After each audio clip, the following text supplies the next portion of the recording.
All right. Good morning, Dad. Good morning. Today is Wednesday, February 25th. And I know I keep on harping on this, but I just want to ask you one more time. When is this? Is this war with Iran happening or not? I think it will happen. Um, but I was thinking over, Trump's his past statements, but more importantly, his actions. And it is very clear to me that this man does not want to start a real war. I mean, that's one of the things that you can say about Trump. He's been consistent about that over the years. He's criticized previous presidents about it. And in his own presidency, I would say he's done terrible things, but he's avoided launching real wars. He's assassinated people, he's kidnapped people, he's launched these raids, but he's avoided a war. And I think that clearly is just like tariffs are a matter of great importance to him, clearly. The avoidance of a real war is also something that matters to him. But he has put himself in a position where it's going to be very hard to avoid it. And it's his own foolishness, right? Um, but but let's not forget that. I mean, if he goes ahead and does this, it will be the first time. It will have, essentially, well, certainly broken a promise. It will go against, I think, if you can talk about principles and Donald Trump in the same breath, I think maybe that is a principle of his, we avoid wars.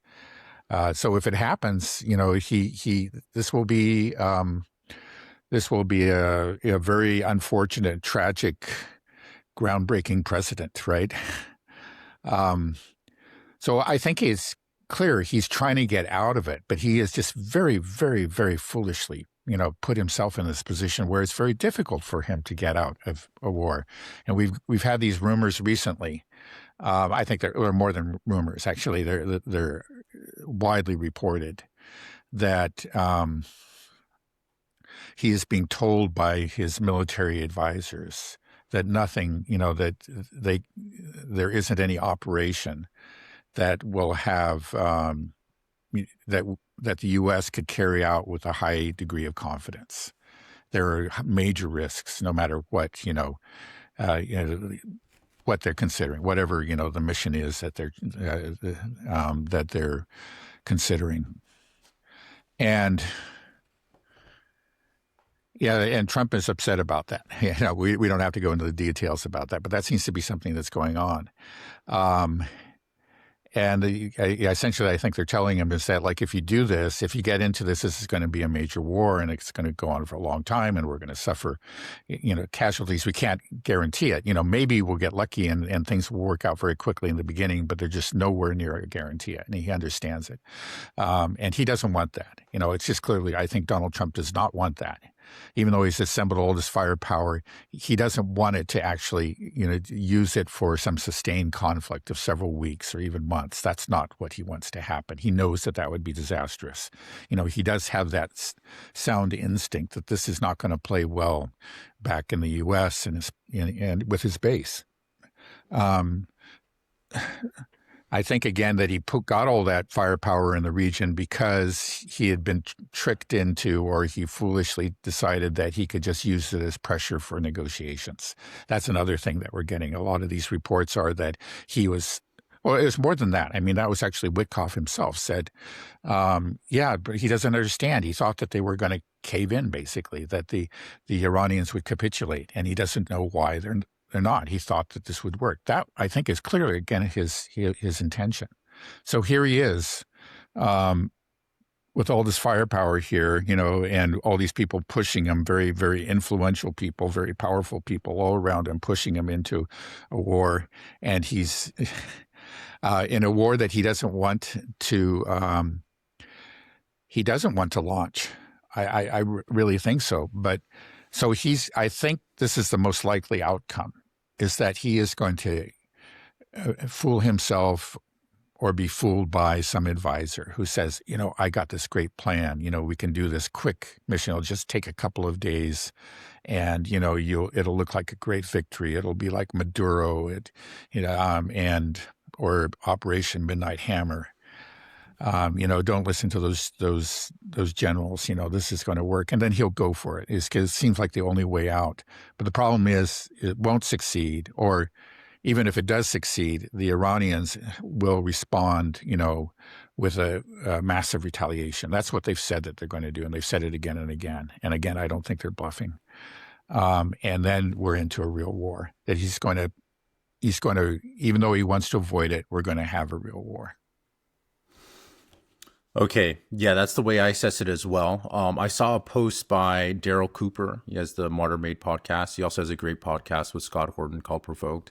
But I thought this summed it up pretty nicely. I just want to hear your thoughts. His post said, Trump has been cornered. His options as he sees them are to start a war with Iran on something like our own terms, or to be dragged into it at a time and in the manner of Israel's choosing. The third option, telling Israel to fight their own war, is not on the table because he believes that if he does that, Israel will use nuclear weapons, and he and members of his family will be in physical danger. The military buildup has had three purposes. First, he hoped that Iran would capitulate and submit to an agreement strong enough to calm the Israelis down for the time being. Second, to have enough forces to deal with the fallout if Israel attacks and Iran retaliates against American bases and allies. And finally, to potentially strike first and at least be able to control the first phase of combat. The talk of limited strikes reflects that his hope that Iran can be intimidated into buckling because Trump genuinely does not want war. That's where we're at. I've never prayed for a politician or a government before, but I prayed for Trump for the first time yesterday. You should too. Is that pretty much where you stand as well? Yeah. I don't know about the threat of nuclear weapons or the safety of his family. That's obviously there is that threat on the horizon. I don't know how real it is or how much he's considering it at this point. So those are question marks that I have. But other than that, yeah, essentially, I think that's a very sound analysis. Okay, well, I respect both of you guys. You guys are both really smart people, but I feel like, is there really not a fourth option that we can rein Israel in? Is this just off the table? Can we not just say, okay, Israel, if you attack Iran, you're on your own? That's how it works. I mean, that's fair. That's just completely logical. Yeah, right. Well, again, the only reason that we're there, that all those that armada has been assembled in the Arabian Sea and is Israel. I mean, that's the only reason we're there. That's the thing. And it would have to take some independence on his part. Now, Trump has shown streaks of independence vis-a-vis, let's say, Netanyahu. We've seen it like with the first ceasefire. I think we've seen it again with this peace plan, the 20-point or 21-point peace plan, right? Actually, Netanyahu didn't want it. So occasionally Trump gets his way. Now, in both of those cases, though, there were a lot of Zionists were not on board with Netanyahu and wanted a ceasefire again because of the hostages.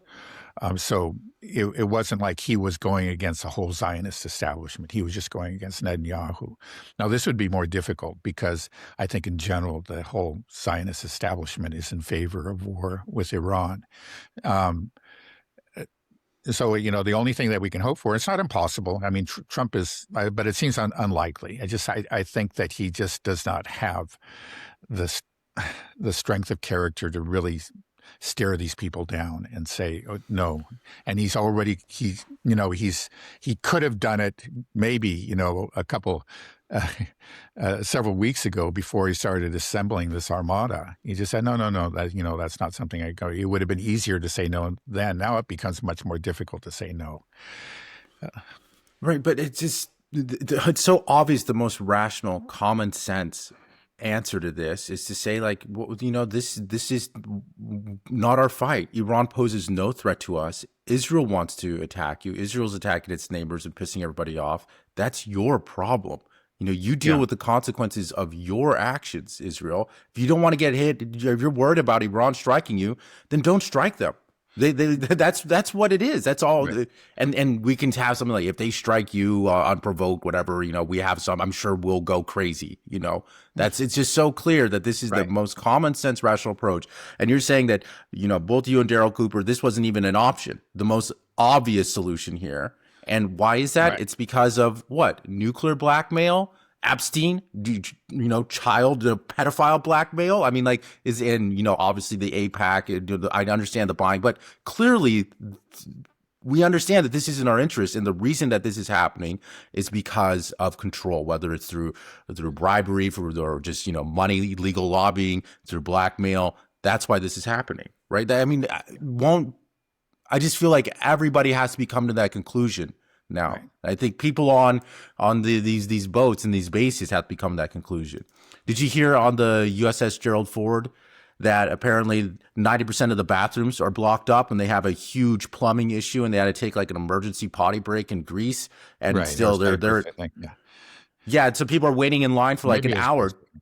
They're waiting in line for an hour just to use the bathroom, and there's rumors that this was done intentionally by some people that were saying we're not dying for Israel, so they started flushing their shirts and pipes and things like this down there to clog the plumbing.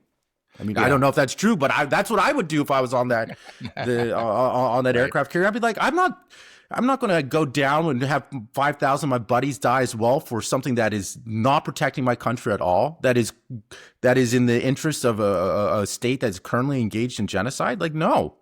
Yeah. This is I don't know the reasons for why deliberate sabotage is apparently being conducted. It could be that. It could be just, hey, they're sick. They want to go home, because this the Gerald Ford, of course, was parked off the coast of Venezuela for months and months, right? It's been there for a long time, and it was really due for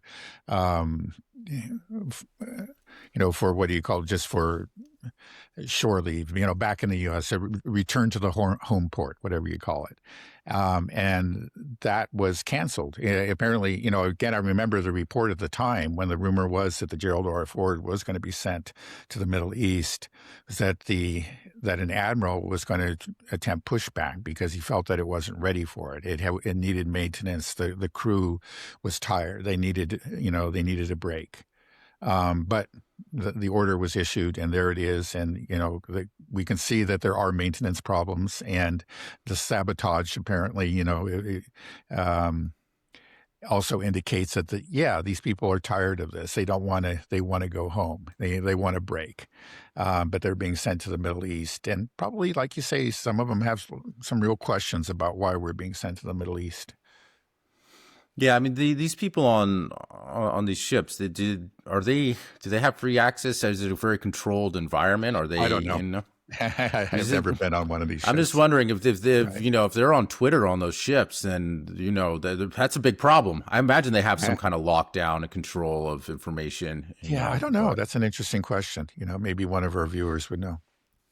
Yeah, but so I just can't believe that this obvious fourth option really isn't there. You don't think that's I can't say that it's not there.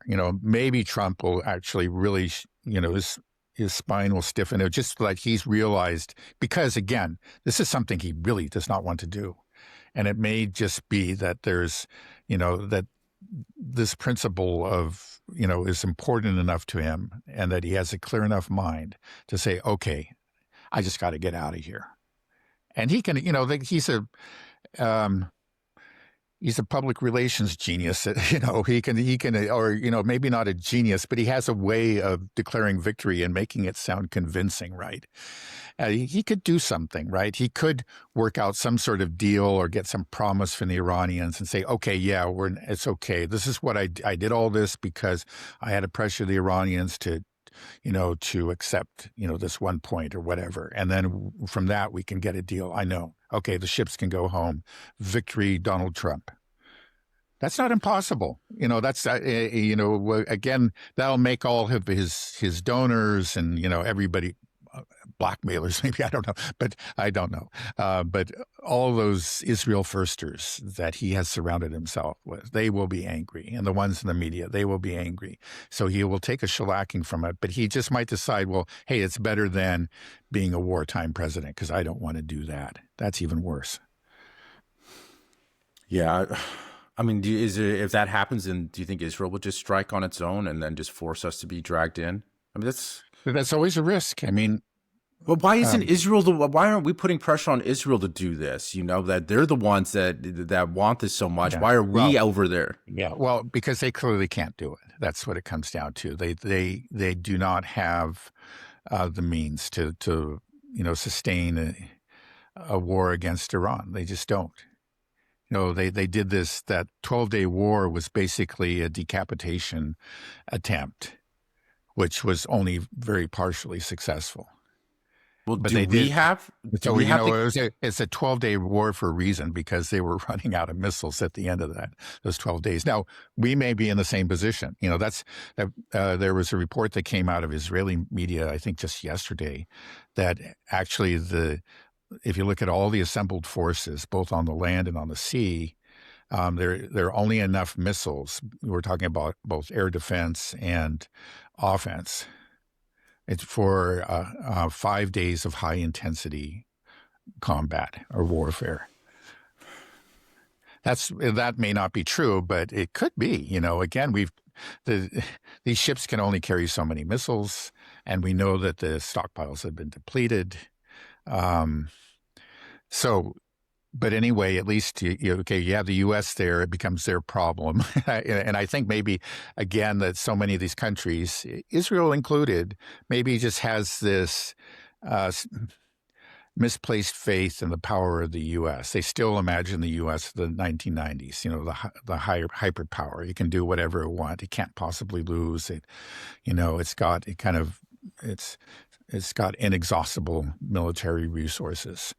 The Ukrainians seem to believe that. The Europeans seem to believe that, and maybe the Israelis do too. Even though their better analysts are suggesting otherwise.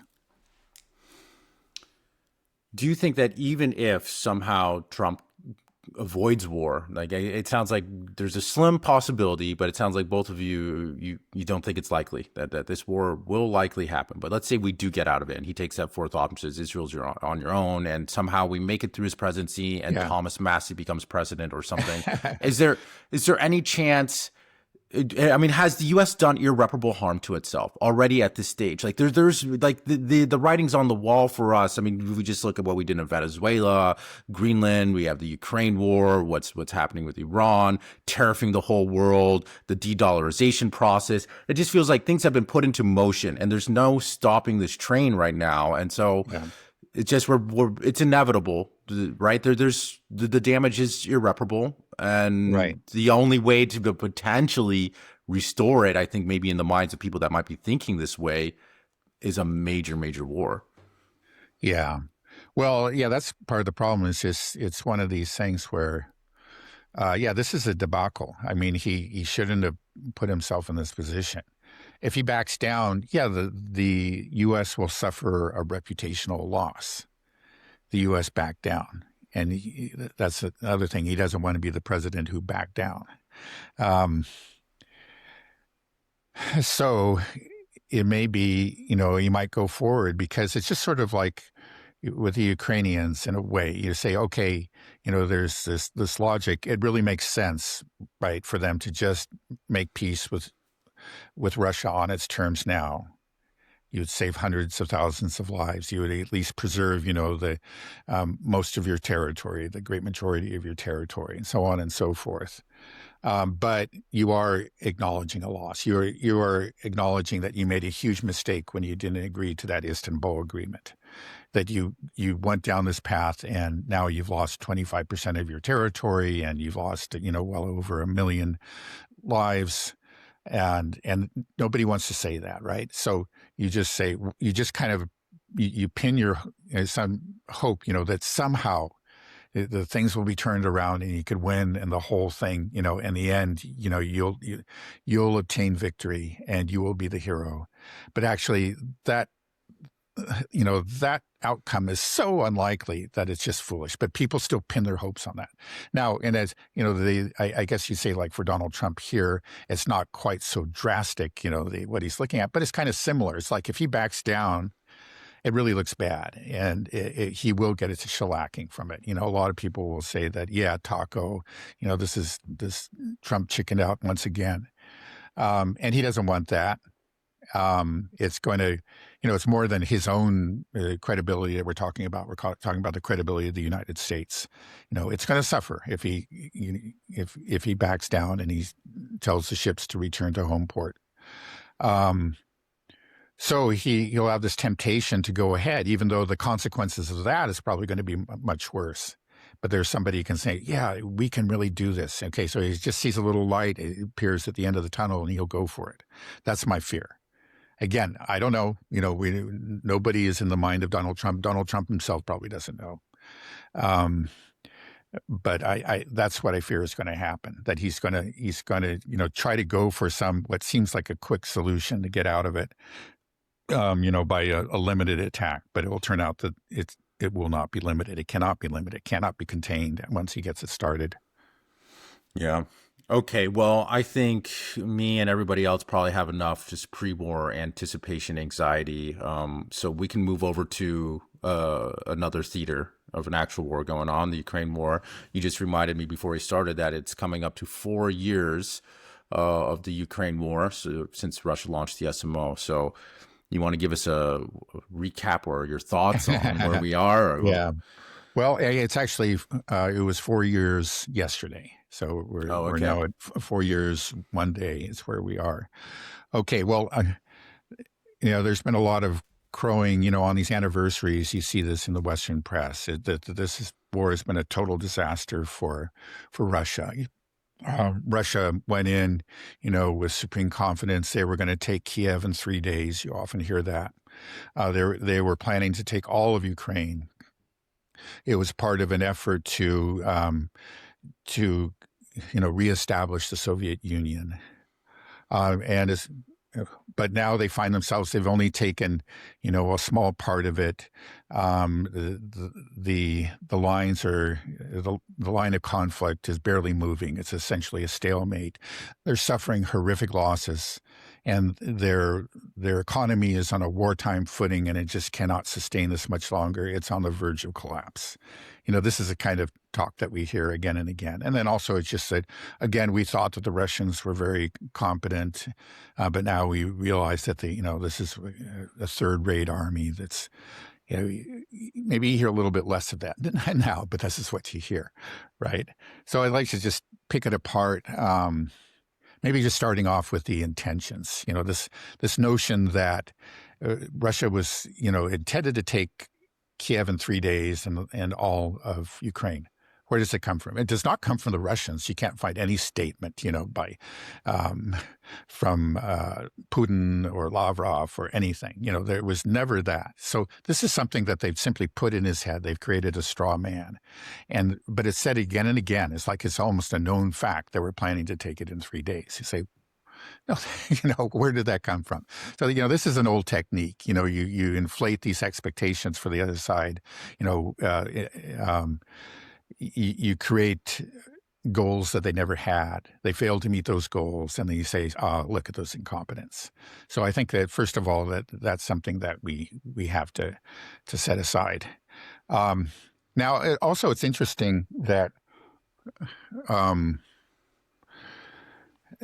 that you do have, you have this claim again that the Russians, fell far short of their objectives, and there's a lot of ridicule about it. But if you look back at actually a lot of the things that the Westerners were saying, let's say the Western press, but also generals like General Hodges of Great Britain, another Anders Asland is another.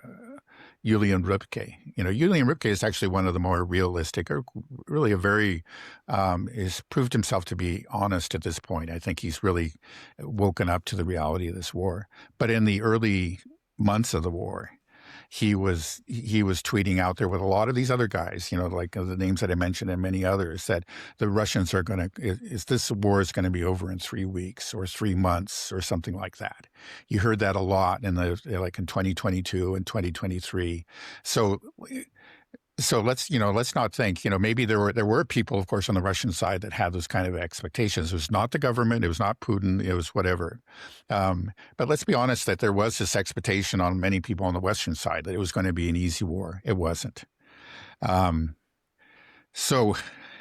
Well, what happened? What actually were the Russians about? Were they really trying to take Kiev? Were they really trying to take all of Ukraine? Again, we have the statements that Putin made. It was about denazification. It was about demilitarization. It was about neutrality, about keeping Ukraine out of NATO. And these are things that he's said consistently before the war and after the war, and there's no reason to doubt that that's what it was about.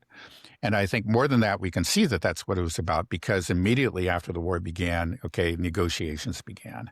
And we had, the Istanbul Agreement, the draft of the Istanbul Agreement was reached. And when you look at it, there's actually nothing about territory in there.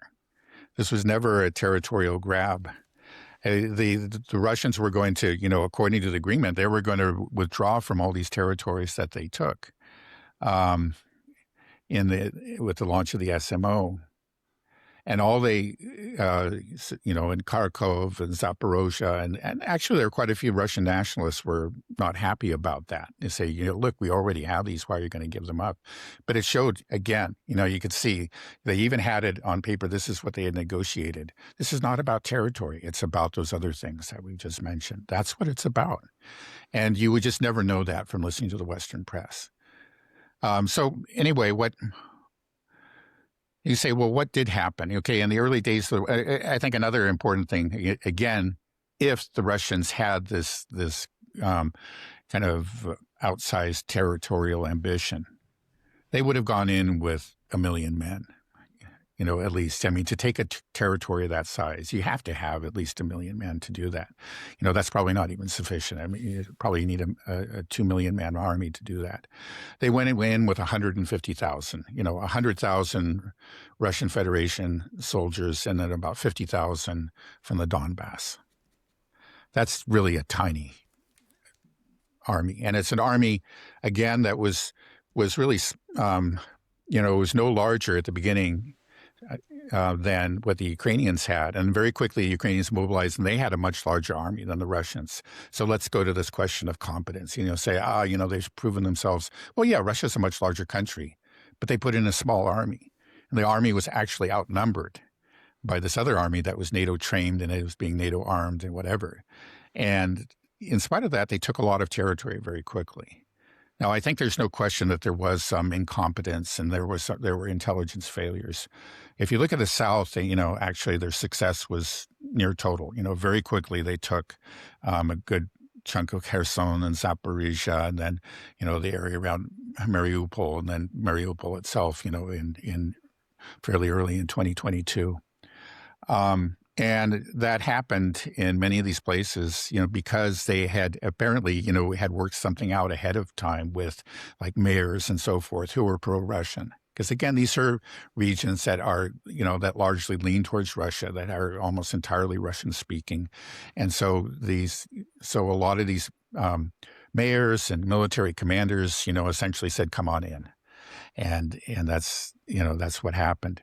Now, there was a place, I think in the case of Kharkov, they thought they had a similar arrangement, but the Ukrainian intelligence had caught wind of it and set a trap for them. And so I believe it was the mayor of Kharkov city, said, come on in, but actually they laid a trap and they were ambushed, and the Russians suffered heavy losses, and they didn't take Kharkov city, as we well know. So, there were failures. But you just have to look at the nature of it. Again, this is described as a full-scale invasion again and again. It's just repeated. It's just sort of ridiculous. But how was it a full-scale invasion? It was not. It just wasn't. We're talking about 150,000. And then, so anyway, in the very early stages of the war, we saw what happened. That's, this was a very different kind. This was a special military operation. It was not a full-scale invasion. It just wasn't. But then we enter into kind of a strange period, where it seems like the Russians really didn't know what to do. They had these territories, but they had a very, very small army, and they really didn't have the sufficient numbers to hold them. And the Ukrainian army was, increasing rapidly in size and was greatly outnumbered them. And the attempts at negotiations had failed.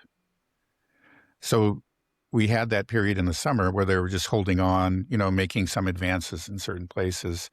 But they hadn't done anything to deal with the new reality, because it was now a new reality. Now Ukraine had this much larger army, and negotiations, were over. The Russians kept on trying to contact the other side. The Ukrainians just wouldn't respond. But they just seemed like there was sort of a paralysis, which, you have to say that was a mistake on part of the Russians. They should have reacted more quickly. So we had that offensive in the north in Kharkov that took the Russians, which is very lightly defended by the Russians. It took them by surprise. Now, the Russians did do a good job of getting out of there quickly, but they had to withdraw from a lot of territory. And then later in Kherson, they made the decision, okay, we have to draw back to the other side of the river. They were actually doing a good job of defending against Ukrainian attacks there in Kherson region. But there was a those troops were at risk because all logistics had to go over the Dnieper. And if you remember, the Ukrainians were taking out the bridges with the HIMARS. When the HIMARS were first introduced, they were pretty effective. We can get into that later. But so they had to withdraw. They just weren't ready for this. This became a new war. And so it wasn't until the fall of 2022 that the mobilization began, and the Russians now geared for what was going to be a real war. They understood that this was the new reality and this is what we're going to fight.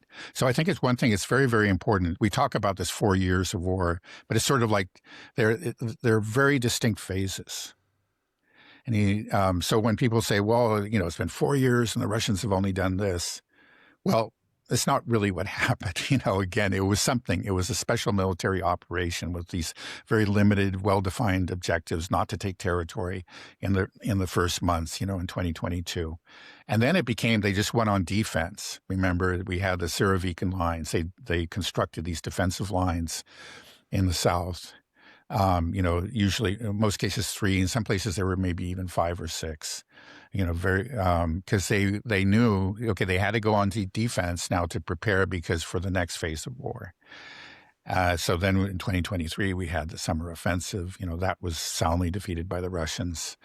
And then we entered, but you could say, okay, then they began, or the next phase, the real war, I think you could say, in the fall of 2023. With the attack, the siege, and then the storming of, and of Avdiivka. Avdiivka, Bakhmut. Avdiivka, yeah, no, it's just all of a sudden, yeah, Avdiivka. Yeah, I'm so sorry because it's those. Anyway, yeah, Avdiivka. That was critical, and that was a change. Okay, but it wasn't a general offensive. But if I would say that really the war that we're seeing now began not 4 years ago, but 2 years ago. And you can see it was when Avdiivka fell in February of 2024, 2 years ago, almost exactly 2 years ago from day. And after that, you saw the Russians, begin to move out, spread out, and create a broader front. And we've gone from then. And this shows up in the statistics. There was a real change in the nature of the war at that point. You can see it, first of all, in just the amount of territory that was taken. It was, before it was very minimal, but then it began to, accelerate, and to the point, it's accelerating gradually, let's be honest. It's not as rapid, but it has increased, not always month after month, but certainly year on year, or, the broad trend is clear, that the Russians ever since then have been taking more and more territory. Another thing that you can see is reflected in the body exchanges. You have, starting around that time, not, fairly shortly after the fall of Avdiivka. Before then, these body exchanges were, they were in general in favor of the Russians, but not by a huge margin. And the numbers were pretty low overall. But it began the ratio, of like Ukrainian bodies to Russian bodies began to increase rapidly. So they get to the point where we are today. If you look over the past year, the ratio is 39-1. And we're talking about many, many, many thousands. So you're going from like 4-1 to 30. And that began after Avdiivka. You see, this is a whole new war that we've entered in. So when they talk about 4 years of war, they've only done this, it's really the war that we're looking at now is really 2 years old, I would say. And, that's still a significant amount of time. I think it has to be admitted by everybody, both on the Russian side and the Ukrainian side, that nobody really foresaw that this would last so long, no matter how you break it apart. But why is that? Is that because of the incompetence of the Russian army? No, I just say it's new technology. We're in a whole new world. Nobody knew what this war was going to be like. But now we're finding out what war in the 21st century between peer adversaries or peer and near peer adversaries is like. It's similar again to World War I. A lot of people thought that this is going to be over in a month. And they went in, and of course, it went on for 4 years, and many, many tens of millions died.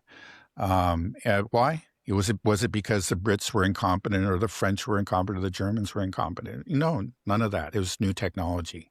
It was really the machine gun above all that changed everything, So it was a whole new kind of war. And it's drones more than anything that's just changed everything. Drones and surveillance and satellites has changed everything now and has made this the war that it is.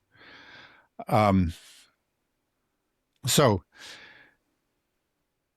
anyway, what are we looking at now? If we understand that it's like, okay, this is really a 2-year war that we're looking at. Well, first of all, is the point that's been made many times has to be understood. It's a war of attrition.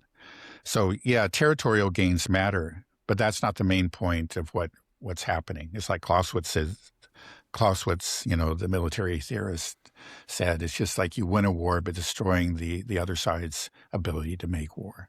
And it seems clear that's what the Russians are doing. Now, the Ukrainians have had a lot of ability to make war because they've been constantly supplied, by the West.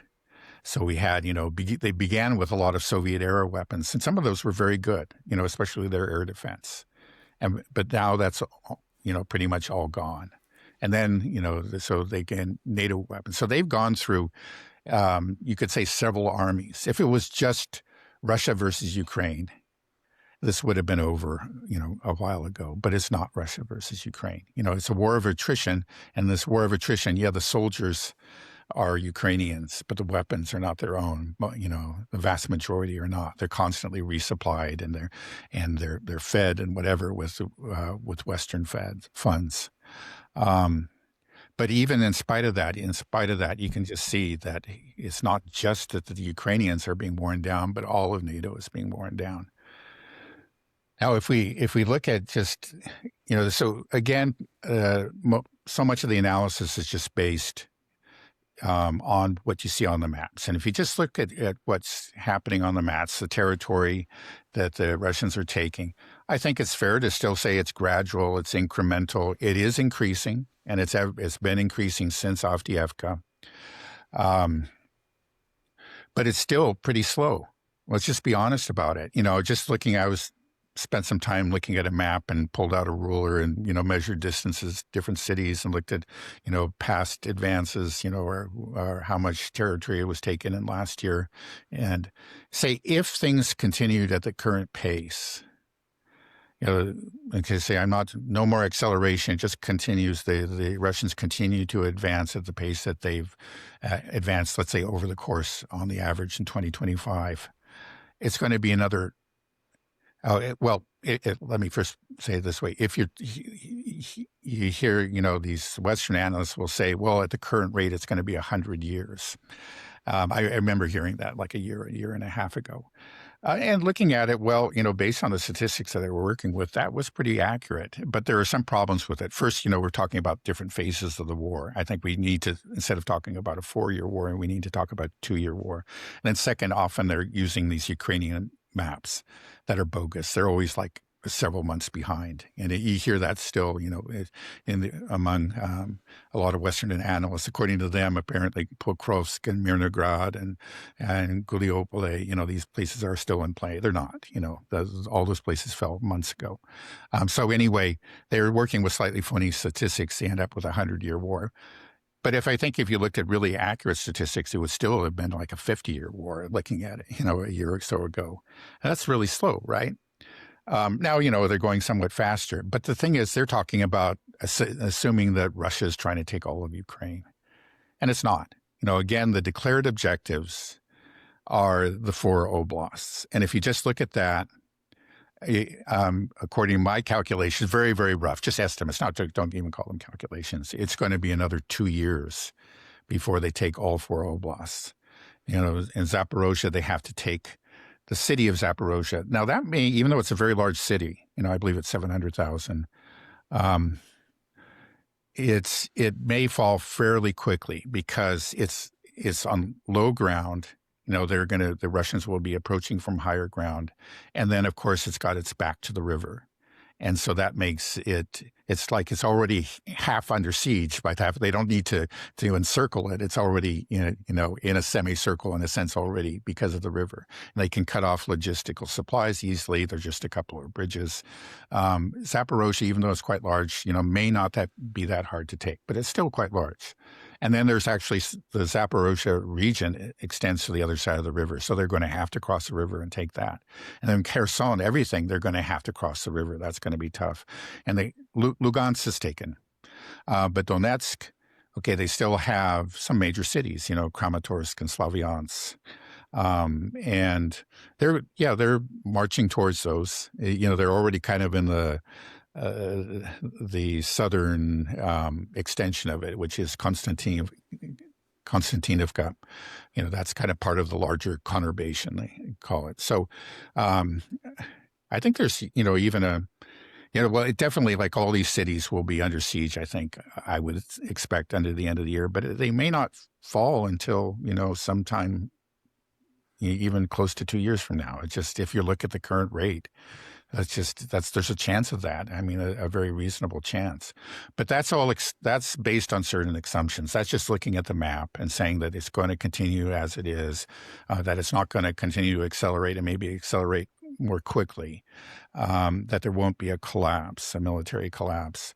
And then another thing is that that's just focusing on the map. I think if we draw back and we look at the larger picture, we actually see something very different. There's one thing, where the Russians have not accelerated slowly, and that is the air war. That there has been rapid acceleration in the air war over the course of the last year, and we know where we are, and it has brought Ukraine very nearly to its knees. Its energy infrastructure has been severely and permanently damaged. And it's, and that has affected logistics, and the logistics lines, trains and train stations also have been directly attacked. And the Russians increasingly have control, long-range drones that are striking deep in the rear and hitting, again, mainly logistical targets. So that is an area where the Russians, again, are accelerating rapidly. And then another aspect to this conflict is economics. Any war effort always relies on, economic, the economic foundation. You can't have, you can't feed soldiers and make bullets and weapons and so on, without production facilities. And now that's been pretty much wiped out within Ukraine. There are underground workshops that are turning out drones, and that's making a big difference, right, in the war. But by and large, it's been wiped out, and they're just utterly dependent on what they get from Europe and the U.S. So that if you look at that part of the conflict, again, it just looks very, very grim for the Ukrainians. We're talking about all those predictions, that were made of quick, easy Ukrainian victory on the battlefield. And then we heard many, many more, especially with reference to the summer 2023 offensive, those all were false. But there were also all kinds of predictions, again, even by the President of the United States, that the Russian economy was going to collapse quickly. They were very confident. And instead, we've seen Russia actually perform better than all of Europe has, during these 4 years. But most importantly, with reference to the war, is that they have ramped up their military production to the point where they're outproducing, and this is admitted by even Mark Rutte and generals and whatever, they're outproducing all of NATO in so many important munitions. So, and then they continue, the Russians continue to ramp that up. And then on the other side, there's talk, but it's amazing. Because again, I remember I'm surprised by this too. Again, that at the beginning of the war, I said, well, geez, NATO has 25 times the GDP. If the Russians don't win quickly, they're certainly going to get their engines revved up and they're just going to swamp Russia. But we found the reverse to happen. And, it just seems like, again, the willingness of the people in Europe and in the U.S. to support this war, to continue to send billions, is waning. It's just really the popular support is not there and the funds are not there, especially in Europe. That's another aspect. Again, you can't just look at the map. You got to look at the larger reality, and there does appear to be, a profound economic crisis on the very near horizon now for Ukraine.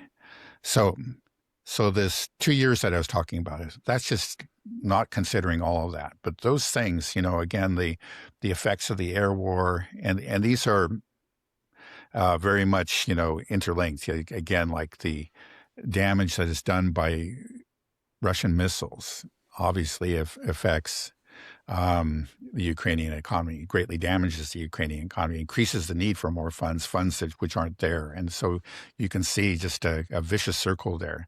And again, it's hard to predict, when it hit, but it quite possibly will hit Ukraine in very substantial form sometime this year. And we could see, instead of the 2 years to get the oblast, that may accelerate quite rapidly. And again, not just because of what's happening at the line of conflict, but what's happening in the rear and in the economy. Do you think that the only way that this war truly ends is if Ukraine's backers, the Western countries, Western European countries, the United States, admit that this war is over and want to normalize relations with Russia? I mean, if they don't, then we'll always have some type of covert war going on through, through Ukraine. Yeah, that's a danger. It really is. And unfortunately, we just don't see any signs that the Western leadership, let's talk about the Europeans in particular. They still seem to be entirely obsessed with this war and unable to kind of escape the mental trap that they've fallen into. I just don't see any signs of it. And then unfortunately, like those lone dissident voices like Orban in Hungary, well, at least Orban's voice itself may be eliminated. That was part of, the hope would be that he would be spearheading a growing dissent throughout Europe. We do have Fico in Slovakia, and then Babic, who's, maybe not quite so explicit in his opposition to the war, but does kind of, he sits on the fence and maybe leans a little bit in in favor of negotiations with the Russians.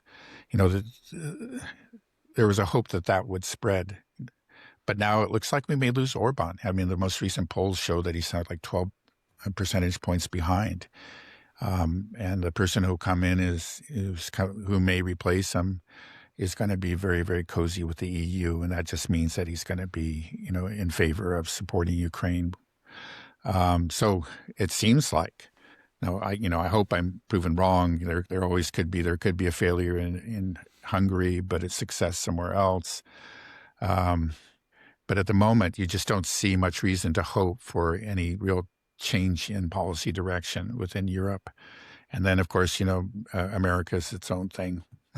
So if the EU continues to back Ukraine fully, then does that mean that when the only way really to defeat Ukraine is when all these European countries essentially fall economically? You said that In Clausewitz, they said to destroy your enemy's ability to make war. And what we're seeing is we're destroying not only Ukraine's ability to make war, but NATO in general. And then you talked about this economic crisis, this fiscal cliff that's coming for the Ukrainians, and who are the backers, the Europeans, if they're fully in. So are you saying that they will go down with the ship as well? All of their economic might, their military might is collapsing in this black hole that is Ukraine?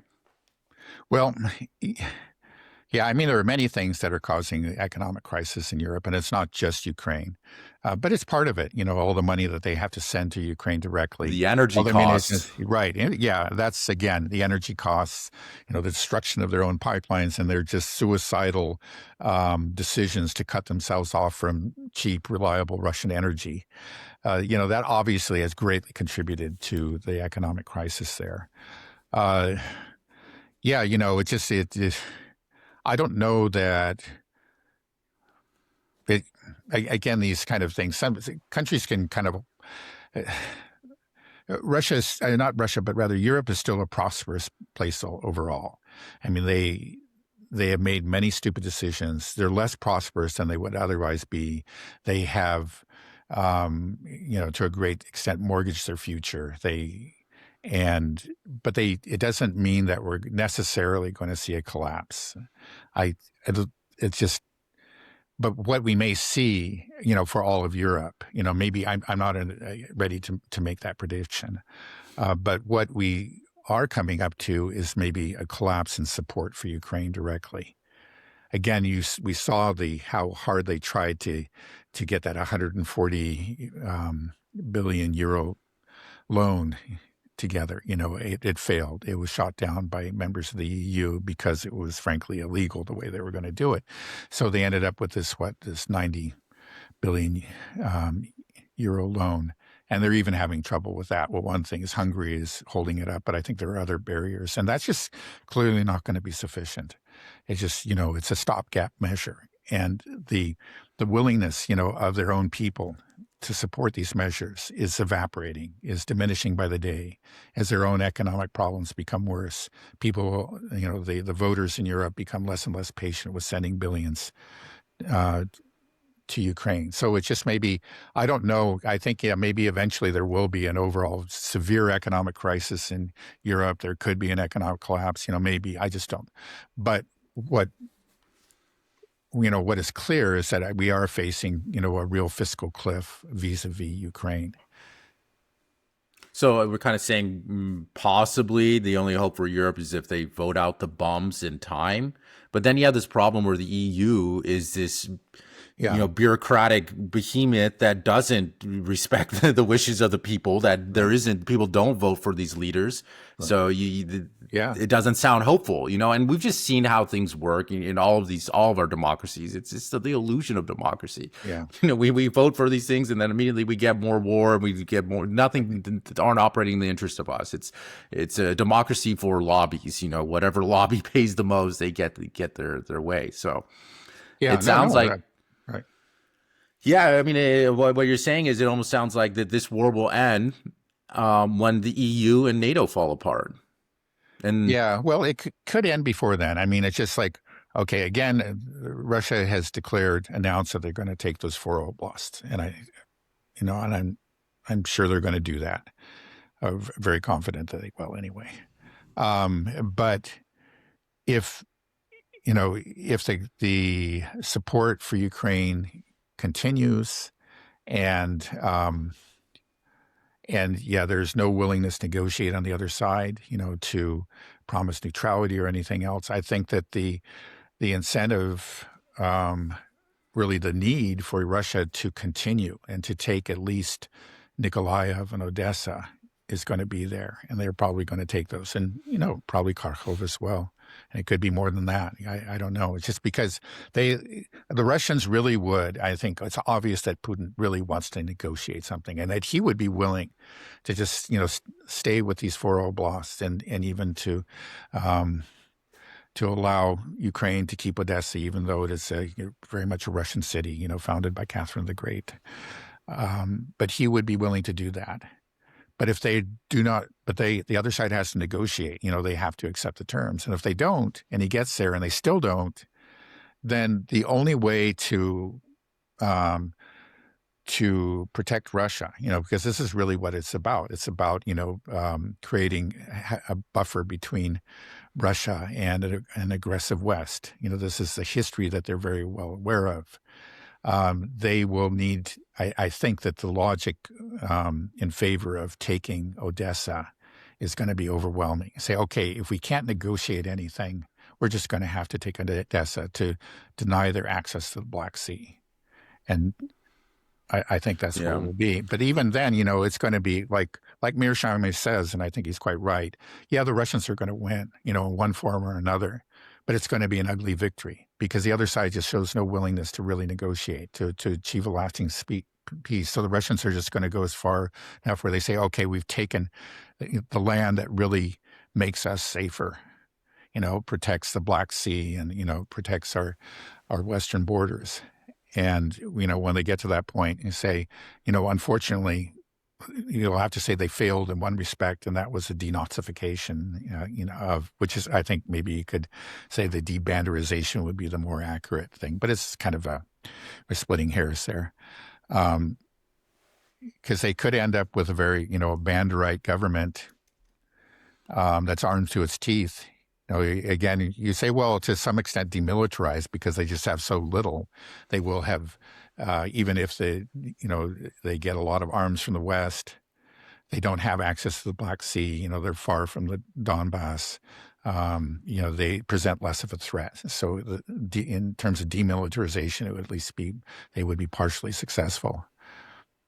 Yeah, I just feel like looking at Western leaders and how this has been playing out, that this will only end when the EU and NATO truly just fall apart, disintegrate. Because, these leaders, they can't handle the sunk cost fallacy. If people come back like, we talked about when Boris Johnson blew up the deal right after the SMO started. They could have had all four oblasts could still have been part of Ukraine. Right. That whole thing, okay, that's gone. And now they had this deal, just 4 oblasts. And then they're going to lose Odessa, lose Kharkov. And I think the way things are going, they're going to lose Kiev. But every single time they take one of those cities, it'll be like, now we have to triple down, quadruple down. Because this is so bad. If we lose Odessa, then like, oh my goodness. If we lose Kharkov, we lose Kiev. Oh no. So they have no choice but to continually double down. And then even when, let's say Russia gets to a place like Kiev or whatever, we know that these intelligence agencies, CIA, MI6, they're so heavily involved here that they will keep going. This is a government machine that will continue until it completely drains the West, until we have run out of capability, militarily, and we are just bankrupt. The dollar is no longer the reserve currency. It's hyperinflating. The EU is falling apart. There's infighting amongst everybody, and the whole thing breaks apart. NATO's gone. The EU's gone. I feel like that's the only way that this ends. I don't see any other way, unless, like we said, that somehow all these people that are in this bureaucratic machine that's called the EU just have a change of heart. Or all these leaders, and we just don't see that happening. Like you said, you thought that Orban could be the one to spearhead some change in Europe. Looks like actually he gets edged out, and then we have more conformity, more lockstep until we die, on this hill. That's what they're deciding. We will die on this hill, hoisted by our own petard. I don't know if I used that right, but I'm sticking with it. Yeah, right. It's kind of, again, it's sort of similar to, I did draw a parallel between what's happening in Ukraine to what's happening in the Arabian Sea, and it is similar. And actually, again, the two events are not, you can't entirely separate them. Again, as Mark Svoboda pointed out, that a major war between Iran and the U.S. is going to further deplete the already depleted American stockpiles, and it's going to further weaken the war effort in Ukraine. But anyway, that's kind of a little bit separate from what you're talking about. We're talking about, because no matter what happens, even if the Russians do attain a ugly victory, which they will in Ukraine, you're still going to have that hostile EU. I think you're right, and there's constantly, and so the danger is not going to go away, unfortunately, because there are going to be constant provocations. Again, you'll have these Banderite crazies running around in Ukraine, supported by intelligence agencies in the West, carrying out assassinations and attacking critical infrastructure in Russia, and then Russian patients, at some point will be exhausted and they will, retaliate. And then, well, the war renews, and maybe this time it won't be just, a proxy war, but an all-out war between Russia and NATO. There's a real risk of that. There really is, because these people will not let go.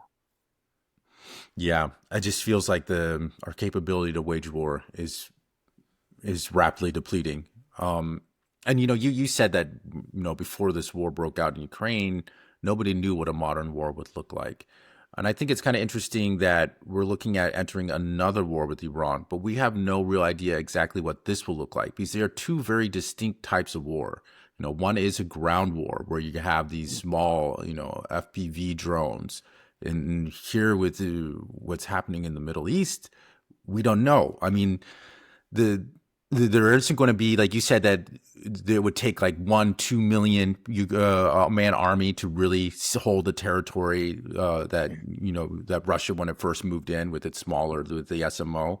Like we don't have anything like this going on potentially with Iran. We're not going to land 1 million men on a beach. Yeah. And also we're talking about Iran is a country that's 3-4 times larger than Ukraine, with 3 times the population. Like, I just don't understand even what the objective is here. And the ability to wage this type of war, we saw that, this is taking years and grinding down. And you said that a high intensity war with Iran, maybe we have enough for 5 days, one report from Israel. Yeah. Right. So this is according to the Israelis on report, just that's the amount of munitions we have. So it's like, I think we do kind of understand what this war would be like, and it's just a clear-cut failure, just a clear-cut defeat. And let's say even in just some miraculous sense that we have just some overwhelming success with our strikes, and you decapitate the country and somehow have some type of regime change. Is that better for us in any way? Is that good? No. Is that could be way worse. Now we have, a chaos spreading throughout the region. China and Russia are going to have to soar up, and especially China to protect its economic interests with the oil flow here. They're going to be more directly involved in this as well. It's just like the best case scenario might even be the worst case scenario in this situation. Right. It's certainly not to the benefit of the U.S. Again, it's just it's Israeli military doctrine. It's just to again rid the Middle East of real rivals. And you have to say they succeeded in Syria and in Iraq, at least for the time being. In Iraq is because of the U.S. It essentially did Israel's bidding. And now they want to see it done in Iran. Israel would prefer to, see be surrounded by a sea of chaos and, militant factions and various extremist groups, but no real organized state power that is opposed to them. And that's their dream, or I really should say their nightmare, because it's such a horrible thing to hope for. But that's what they do hope for. But there's no reason for the U.S. to hope for that. Really, just absolutely not. And I would say for Israel either. This is, down the road, this is going to come and bite you. You might feel good for a couple of years, but you don't expect this. People will remember. People know. It's just all right. We don't have to go break this down again, but what are you going to say? Oh no, nothing to add really. Okay, well then maybe we'll just end it there. Then. Okay. Anything else? Let's see. You want to say anything else? No. Final word from your dad. Final word. See you on Friday. Okay, sounds good. All right, I'll probably see you tomorrow, actually. Yeah, actually, that's right. Okay, all right. Have a good rest of your day. I'll talk to you soon. All right. Bye-bye. Okay, bye-bye.